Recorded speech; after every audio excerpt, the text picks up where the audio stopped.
What's going on, YouTube? Wavy back. My Middle Earthers, we are back again. Welcome back, welcome back. Lord of the Rings Appendices. This is episode 4, I believe. We are going to be covering videos 8 through 11 in this one, which I know is like a pretty big leap in quantity, but they're pretty sporadic in their timings. It's like 10 minutes, 30 minutes. One of them's literally 30 seconds, which I think is just an intro video, because it seems like we're starting chapter 2 of these videos. So, pretty excited. But yeah, not gonna hold you guys up too long in this intro. Last episode we went over the costume design and some of the set stuff. A lot of the prosthetics. That was easily my favorite episode up until this point.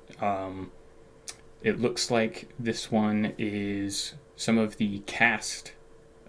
Looks like some stuff with the cast, as well as it looks like we might be going over some stuff with New Zealand. So, should be pretty exciting. Pretty excited myself. Feel free to leave a like, leave a comment, and let me know what you guys thought about all this new information. What else you want me to check out on this channel, and subscribe if you're new. It's totally free, and you can always take it back later if you change your mind. But yeah, super happy to have you guys here. Super happy to be back with Middle Earth yet again. And with all that said, let's go ahead and jump into these videos. And we're back. I just couldn't imagine we'd find Hobbiton intact as we found it. Very lucky. In the North Island. It was fate. I remember the first time we went there, and there was Hobbiton. There was the party-filled tree. There was It really is beautiful. It was just right out of the book.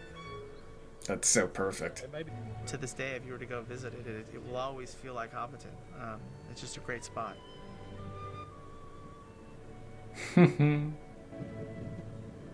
Just taking it in.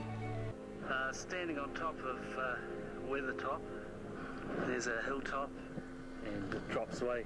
Dude, this landscape is just something else. In terms of the location, we never intended to build anything. The Weathertop Like, you see in the holy. movie, and then saved in turn by Aragorn, that's actually just a soundstage. So the location itself never had to deal with a build, and as a result, that was the location that we could sort of Okay. chop the equipment in or chopper the equipment in to kind of do on the day. Interesting. Skipper's Canyon. And the riders chasing Owen. Oh, yeah. Figures on the other side. It's where the water horses come. Sort of goads them across. Yeah. Dude, it's so cool seeing the real place. That bridge didn't exist, and this was actually their ford, the real ford. Kaitoki Regional Park. Kaitoki is a water collection for the whole city of Wellington. It is very pretty. Kaitoki is one of those places that it's a national park. It's the kind of place that you would go and reflect at. Sort of a very sacred place that was a very I specific love place parks that, and forests. we built and it worked perfectly as the backdrop of Rivendell. It's just so cool, man. Now we're in a different forest, a different part of the story. And then beyond Glenorchy into the real wilderness, and underneath the ground is covered in very soft, very vibrant green moss. A sunny day here at Fernside and Featherston. Lots of lovely oranges and reds and greens in the leaves, which we have lost a bit with the onset of winter, but we've managed to add a few. That's how it is right now. I swear I had like 2 weeks of seeing bright red flowers, or not flowers, bright red leaves, and then everything just died. I got like a shit ton of snow just the other day. Kawarau.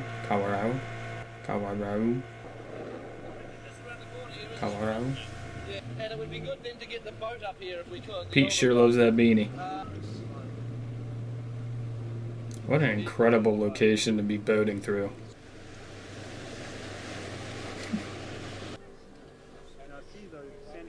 Oh, did he say this is where he wanted for the Argonauts? Yeah. That's so cool. If someone doesn't find something to get this into the show, you're all mad. Yeah, this is pretty crazy looking. Mountains on one side, a riverbank, forest on the other. To get a sense that the forest comes right down to the shore. Yeah.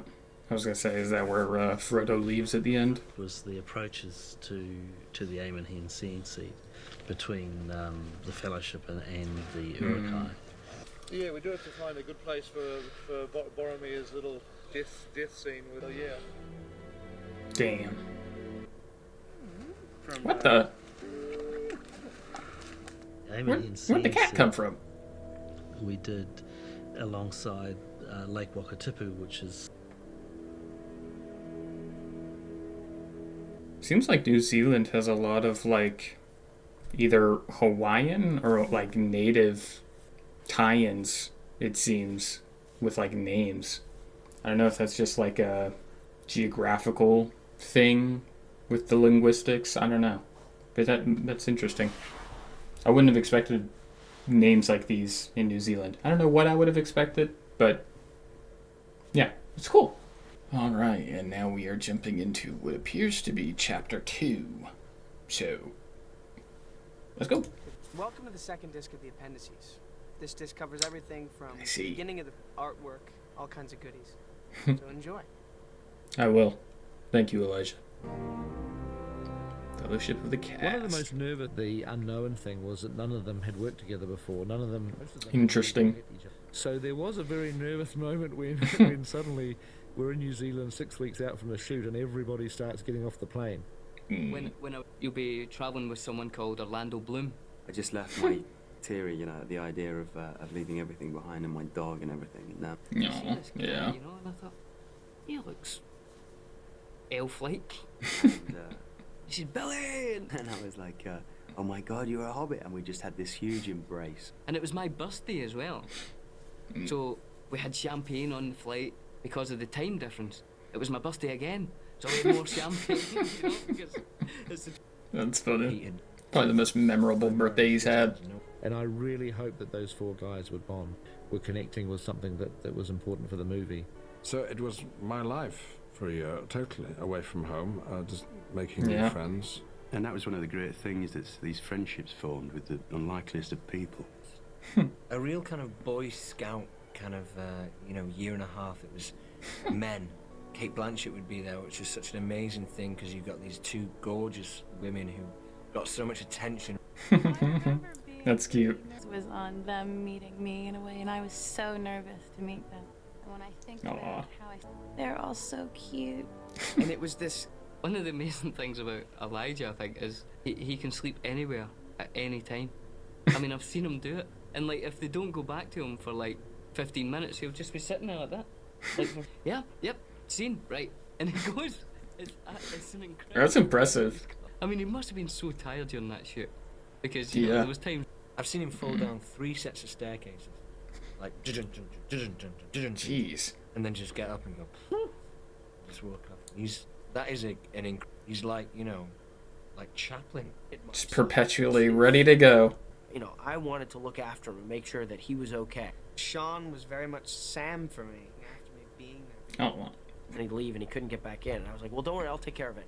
And I would arrange, to have a locksmith brought out there. And he was like, oh, wow, great, thanks, thanks for taking care of it. What a nice guy. Sean Astin is just a very cool man. He's he had a different experience than the rest of us. He was there with his wife Christine and his beautiful daughter Ali, who we were all uncles to her at the end. Sean is a very I love that. untrusting individual when it comes to safety. Always had to check out everybody else's job and make sure that they were doing their job properly, because he didn't necessarily trust they had it all under control. He's a micromanager. And we were in a kind of treacherous mountain area. Elijah, Billy, and I were just having so much fun, and we were saying to the guy, could you try and flip over, or could you close Hell no. I'm like, you guys shut up, they're talking. They're like, Sean, they know what they're doing, they're safe. And I'm like, and Sean immediately starts like drilling the pilot of the helicopter. Like, all right, asking him all of these kind of safety questions that I'm sure this pilot had it completely under control. And there was also a point where Elijah That's so and I, funny. Billy and Sean had been dropped off at lower altitude, and we were throwing stones, having fun. Sean was about 100 yards away from us, and he was directing helicopters into land. 2 behind you. Come on. Oh my god. Waving to the helicopter guy, pointing out where the other guys were, and they're waving, like trying to be Mr. Involved. Oh, buddy. That's so funny. That was great. I was probably closest with Tom because, we had so much stuff together.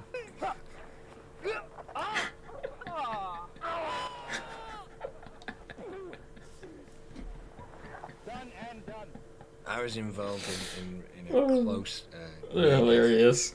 To get to the ferry, Dom got a wooden splinter through his foot. Oh.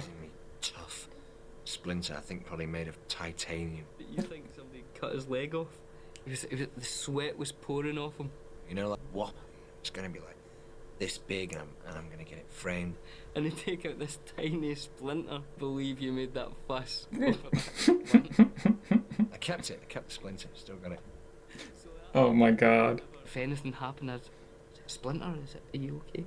And you'd be like, That's so funny. It's just because another actor had been cast in the role of Aragorn, and we just came to realization that Really? he had cast the role a little too young.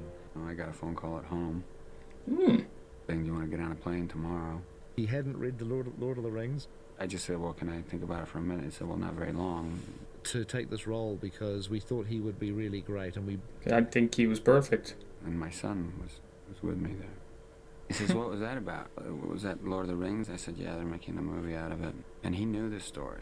I didn't. And I know that the person we really have to thank persuading Vigo was his Really? son, because Henry That's so was cool. about Well, he was always doing things like, like he'd get all the Kieran, and pretend to throw him over the edge of the mountain. You can see something kind of clicks. That's so funny. And then he just rugby tackled me for some reason, really, like, bang. Oh, I wondered what would hit me, He's an extraordinary guy, really. I mean, he believes in forms, photography and painting and poetry, and he... Vigo is an incredible photographer. Took a lot of photographs throughout the whole time, and the mirror. And by the end of the shoot, there was no mirror left. You just would not expect that out of him. That's so neat. And Vigo, I think, saw his sword as being the key into his character. To carry his sword, and he'd put it by the table as he was eating. Waving the sword around, trying to keep a mental picture of what we'd just done, sort of waving the sword around and looking like, this sort of desperate Rasputin character. Cop cars come first on me. There'd been some report. Oh my god. He's not a big fan of rehearsing too much for fight scenes. How many of you are coming towards me? And they'd say 6, and he'd say, okay, who's first? It's you, and you come, and he would just take these guys out. Try and miss us, but if you do hit us, it's not a problem. We don't mind. He would hit every single one of them. And the stuff that they got of John fighting is That's hilarious. real. The stunt guys are absolutely terrifying. They're just running away from this guy. As you can see the shots, because he had, prosthetic skin, and his eyes were swollen because he was allergic to the prosthetics. So they were slightly shut. I lost all the skin in this area. Oh. It was like and one felt very, very self-conscious. I can imagine. And John ordered food that would probably have fed 35, 40 people, and there were about 12 of us. All you need to do is give him the merest hint that you would like to hear something about a job that he'd done, and he's off. That's cool. It grieves me to talk about this because a boat situation when there is an elf and there is a dwarf, the boat capsizes. Let us say that the blame was placed on the dwarf. Ugh. Huge guy, man. He's 3 times the size of me, and his weight was just like, he just needed to You bigot. But there might just have been an element of grim satisfaction in the dwarf's face when he heard of another boating accident which also involved the elf. I can't believe that John would say that was my fault. Did he really say it was my fault? He's unbelievable, man. And Orlando was quite good. He'd practiced a lot more than I had, and it was like, you know. So any time I could give his boat, his canoe, a little knock with the oar, I would do, you know. So it's been sent round the wrong way. Say action, I can't. And I would make him drive me around everywhere. You know, it was his first movie, and I could really mess with. I did not know that. But he wasn't always as clever at disguising it as the rest of us. That experience, so that if he wanted something, he sort of came out and asked for it. Wiser birds go round the corner and whisper and sidle and...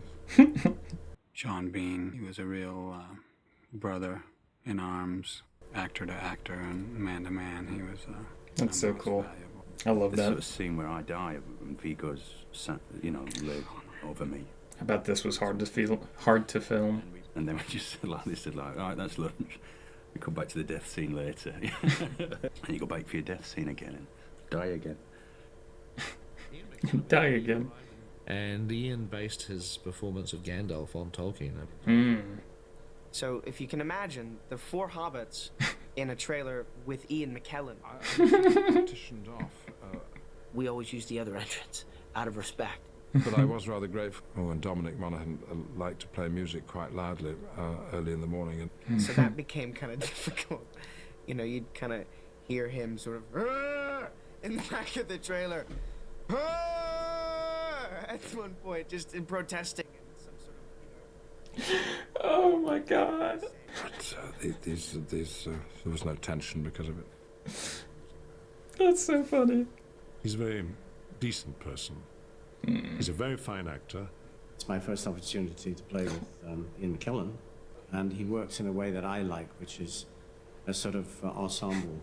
One of the great things about Christopher Lee is that he is a huge Tolkien fan. He's read Lord of the Rings every year. He reads it once a year, fulfilling a lifelong ambition of his to be involved in a film of Lord of the Rings. That's so sick. That he's made, and he'd be the first to say that not all of them are of the highest quality.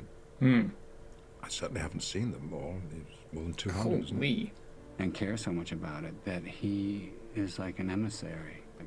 That's a good way to look at it. The famous phrase, Arsnaz Gurbatoruk, Arsnaz Grimpatul, Arsnaz Rakatoruk, Akburzanishi Kimpatul. Ah, yes. One ring to rule them all. You know, there's monsters walking around and wizards. It became natural, you know, it was your place of work. Yeah. I kind of feel bad for Liv because, you know, her character was such that she wasn't required all the time. So she was sort of left out to a certain degree. That does kind of suck. Someone like Kate Blanchett or Liv Tyler would show up, and it affected the way people behaved. Everybody got to tighten up, you know? It was very easy to do that with Kate, because Kate's got her own luminous quality herself. It's funny. Hugo's an actor very much like myself. A lot of our off-screen conversation was about being a theatre actor and plays that we'd done or wanted to do. That's cool. Look at the chiseled, the etched, the years of experience found on Kieran's face. And later you'll be able to see him wearing all of our faces.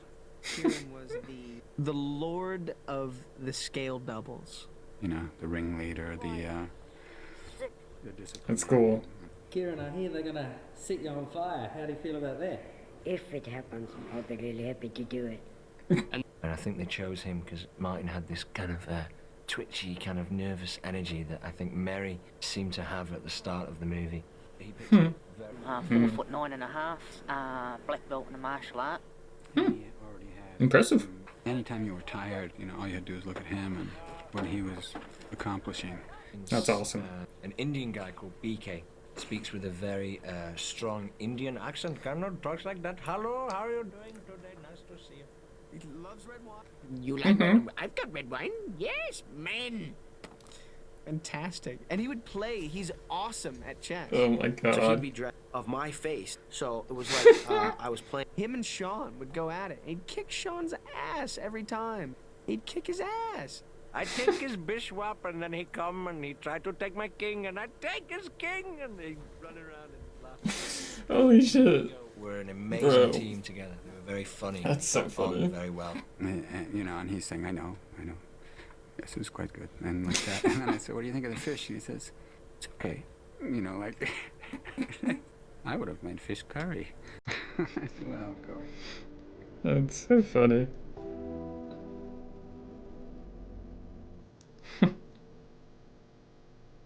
That's a good one.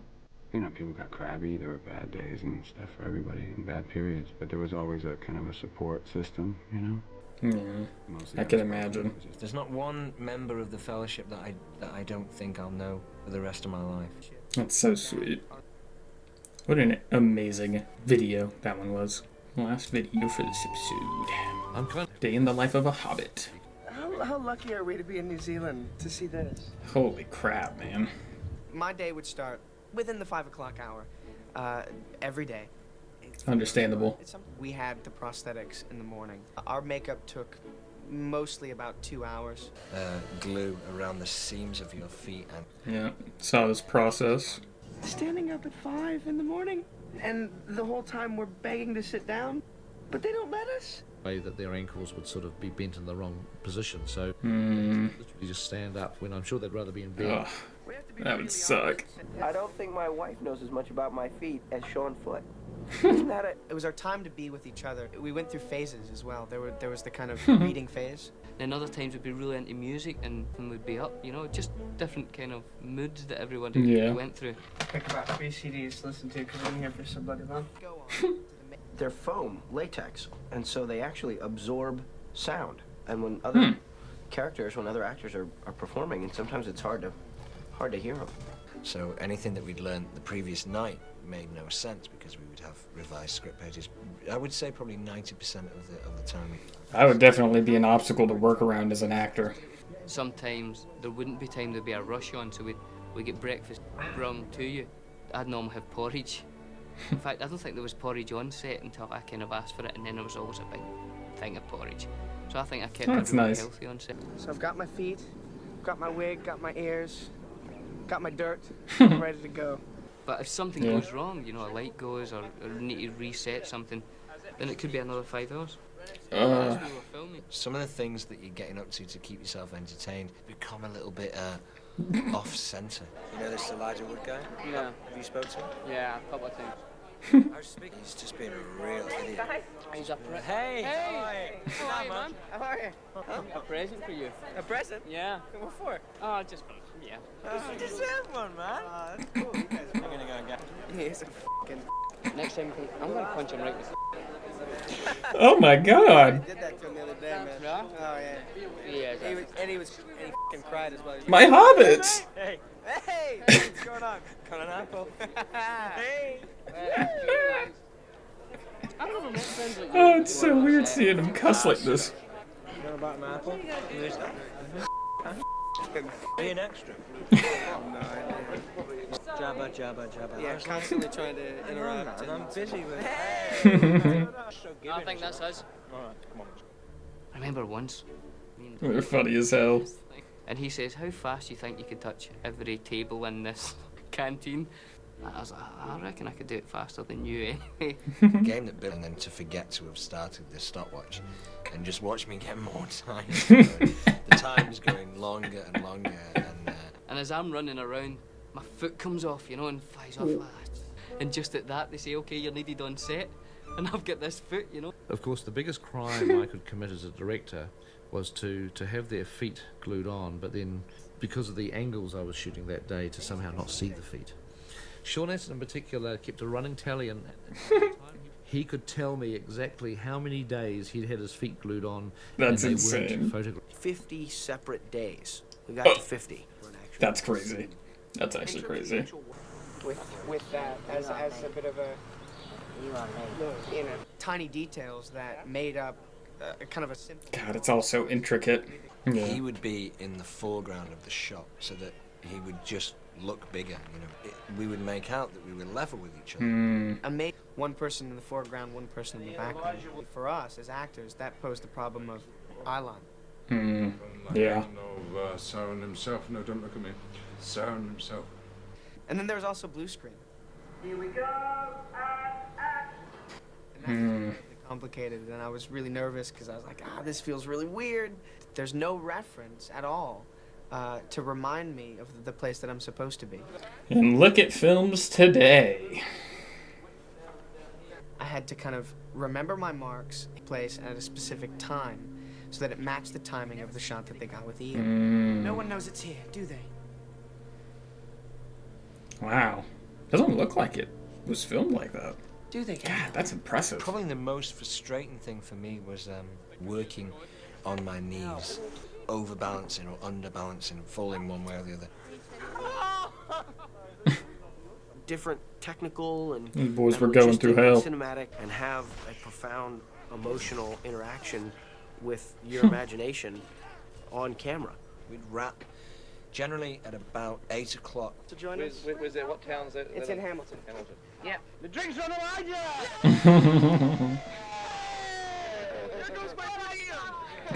Then go into makeup and have our ears taken off and our wigs, which took about 40 minutes. And then have our feet taken off, which took close to about an hour, you know. Oh my God. If it was a Friday, we might have a beer as well, which is nice. Sit there with a beer, somebody rubbing your feet. Come on, does it get any better? I don't think so. That's a typical day in the life of a hobbit on Lord of the Rings. That was awesome. All right. That is going to do it for episode 4 here on our Appendices journey. This was a really good episode. This is a close contender for favorite. This and the last one.